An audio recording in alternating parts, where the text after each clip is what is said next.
The Harald flashback has finally ended, and we are now smack dab back into the action as Loki, Luffy, Hajrudin, and all the others gear up to save Elbath from the agents of the World Gov that have come to take it over. With everyone breaking off into teams to handle different sections of the chaos breaking out across the island, no doubt setting up some really exciting battles coming to us in the very near future. And I'm just as excited as the rest of you to see who gets matched up with who and what new and exciting abilities we get to see on full display in the later half of this arc. Especially when it comes to Loki, after the ending of this chapter, I'm really excited to see what he can do. And you know what? Sanji would definitely be a very close second when it comes to whose fight I'm the most excited to see, because I think he also got a pretty obvious setup for his next major power-up in this chapter.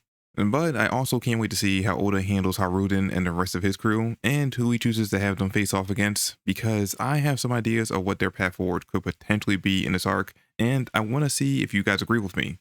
However, before we get to that, we do start the chapter off in a pretty sad place, and we're picking up on the aftermath of the battle against Harald, where everyone is very obviously not too happy about what just went down. More than anyone, Shanks is currently feeling a strong mixture of anger and grief over Harald's death. Well, I mean, Loki's obviously the most upset by this, but Shanks is definitely not too far behind him. And I think that's partly because Shanks blames himself for Harald ending up this way, since he didn't warn him soon enough about what happens when you become a God's Knight, and how having that deeper covenant mark gives Emu the ability to take control of you. Something that I've admittedly been a bit critical of Shanks for in these past few chapters, because I thought that Shanks knew about this double-edged sword that came with the mark back when him and Harald had their chat outside of the Holy Land, but chose not to reveal it to the giant at that point for some reason. Deciding to wait till after he had returned to being a pirate to come to Elbath and tell him, and even then, still taking his sweet time in doing it. But this chapter actually has me thinking that maybe it wasn't that simple. Because when Shanks thinks back to his time as a Blade of God, we get two panels showing two different flashbacks. The first showing him and King Harald having their very friendly chat, where Harald tells him his dream for the future of his people, which is why I think Shanks grew to have so much respect and admiration for the giant. And then the second, where Garland tells him how amazing it is to be a God's Knight, and how by forming that deeper contract with Emu, he'll be able to achieve whatever he desires. Based on the reading order, I would imagine that Oda is telling us that the Garland conversation happened sometime after the one with Harald. So my best guess is that this is where he found out about the more negative aspects of forming this deeper pact with Emu, then was sent on his mission that once he finished would have gained him the promotion to become a God's Knight. And when he left, he said, no, choosing to end his spy mission a bit early, staying at sea, and returning to the life of a pirate. All while Harald had returned to Elbath to make that grand announcement we saw at the beginning of chapter 1168. And that's why Shanks came to the island now, because he just found out about what Emu can do to someone with a Death's Covenant, and wanted to warn his friend about it before it was too late. But before he could, Harald had already returned to the Holy Land, and the events of chapter 1168 had already played out. And that's probably why when we first see Shanks in this flashback, he's just casually catching up with one of his three dads, because he's waiting for Harald to return to Elbath. So yeah, assuming that's how things played out, and I'll admit, this is a lot of speculation on my part, but assuming that it did go down exactly in that way, then Shanks doesn't really hold any of the blame in this. This was all just a mixture of poor timing and fate working against him. Though that's not going to stop him from blaming himself and being so upset that he almost tears his own arm off in anger over this. Luckily, Gabon was there to calm Shanks down, telling him that everyone has a purpose for living, and Shanks being here on this day, witnessing all of this, was for a reason. One that he'll realize later on in life, he just has to hold on until then. A very powerful message, and one that I think Shanks took to heart very much, and let influence the path that he's currently on in the current day. But don't let all the Shanks talk distract from the fact that Loki is the one having the hardest time with this, having been the one that actually landed the killing blow on his dad.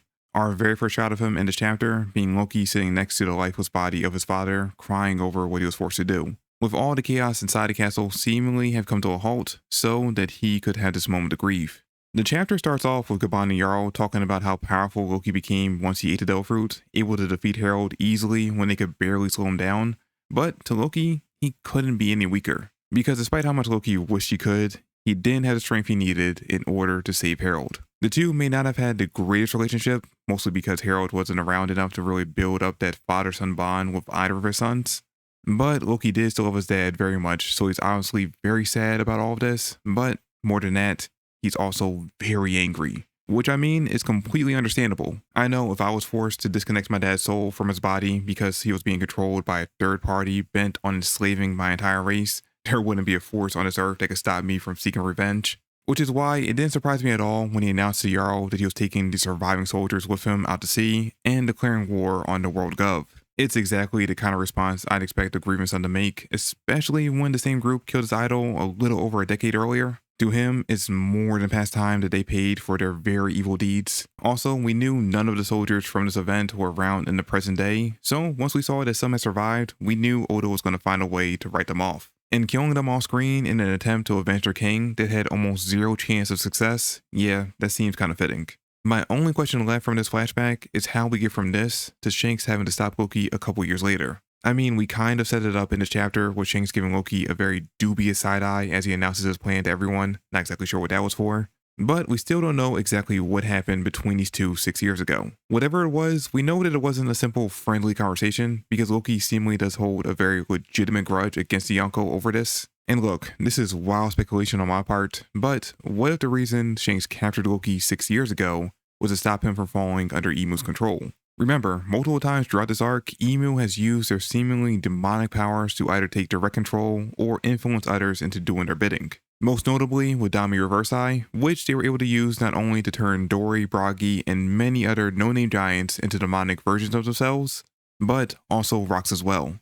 And if someone with a will as strong as his could be turned, then realistically, anyone could potentially fall prey to this ability. So what if, after witnessing firsthand Loki's incredible power when he and the Kingsguard waged their war against the World Gov, Ymir realized that this must have been that mysterious power that managed to fell King Harald despite having his strength increased by the Covenant and being granted basically immortality, and thus decided that they need this power to be on their side and intended to use Dami Reversi on Loki. But Shanks found out about this plan before Emu could see it through, tried to convince Loki to return to Elbath before it happened, but when the giant refused, decided to forcefully send him back instead. That could explain why Loki calls Shanks a coward, because instead of taking the risk of Loki potentially being transformed into a demonic giant that served directly under Emu in order for a chance to avenge Harald's death, he chose the much smarter option of avoiding the possibility completely. I'm hoping that before the Elbath arc is over, we finally get to see what happened between these two 6 years ago so that we can finally know for sure exactly how things went down, partly to put a stop to the debate between fans about who's stronger between the two. But until we get the answer, we only have these speculations to go on. Although one thing I know for sure, Emu has to be directly involved in whatever caused these two to clash at that point.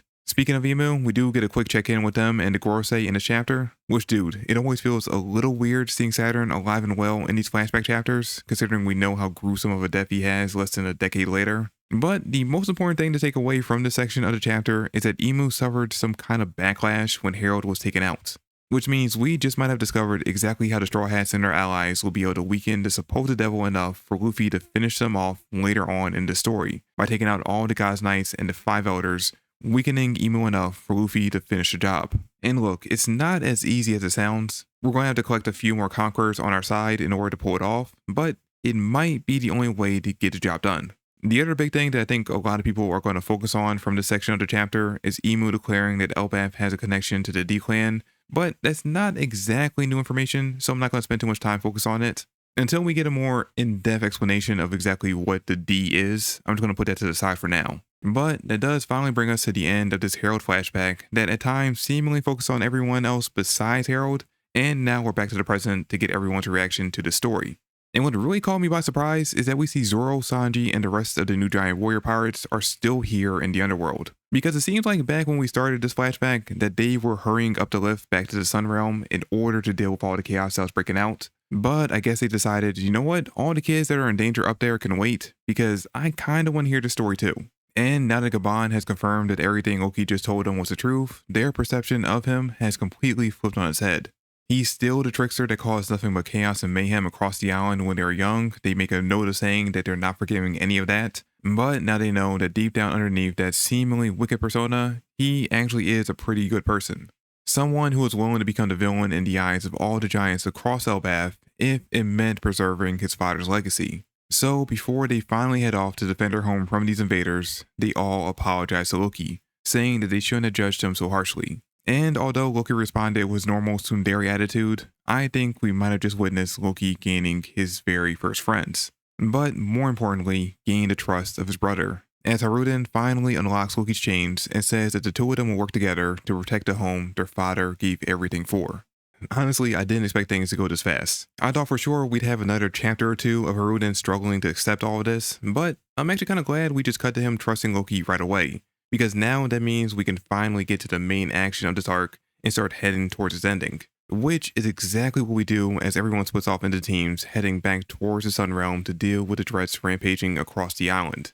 Though I do question our arguably two biggest hitters, one quite literally staying behind in the underworld to take out one of the fodder nightmares that just so happened to crash down in front of them. Even if that shot of Loki using Ragnar to freeze the nightmare was extremely cool, no pun intended. I don't know, to me it just feels a bit overkill to have these two handle that. Mostly because I've kind of written the nightmares off as being what the new giant warrior pirates will focus on fighting once they're back up in the Sun Realm, with maybe some help from the rest of the Straw Hats. Although, I also wouldn't be opposed to the idea of them taking on the demonized giants instead. This could be a great time for this crew to graduate from being copycats of the originals to becoming their true successors by defeating and saving them.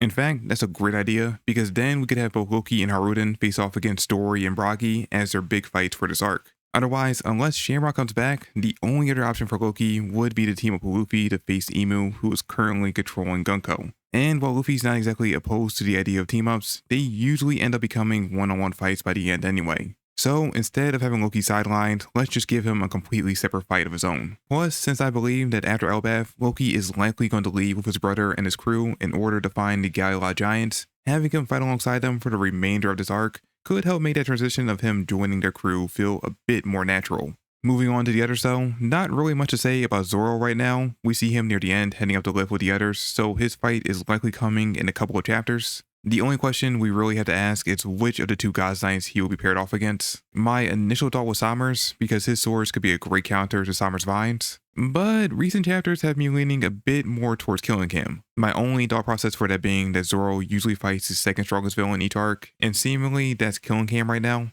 Plus, like a little over 100 chapters ago, he promised to slay a dragon, and well, we got a new one right here. But the one I'm really interested in is Sanji, because despite us seeing him alongside Zoro heading up the lift to the Sun Realm, he does end up jumping off in order to pick up Chopper and Gaban, after Gaban expresses concern over his son, using Skywalks to jump back to the lift, and then the three are seemingly going to break off from the rest in order to find Colin. And the last time I think we heard anything about the kids, Sommers was put in charge of rounding them up.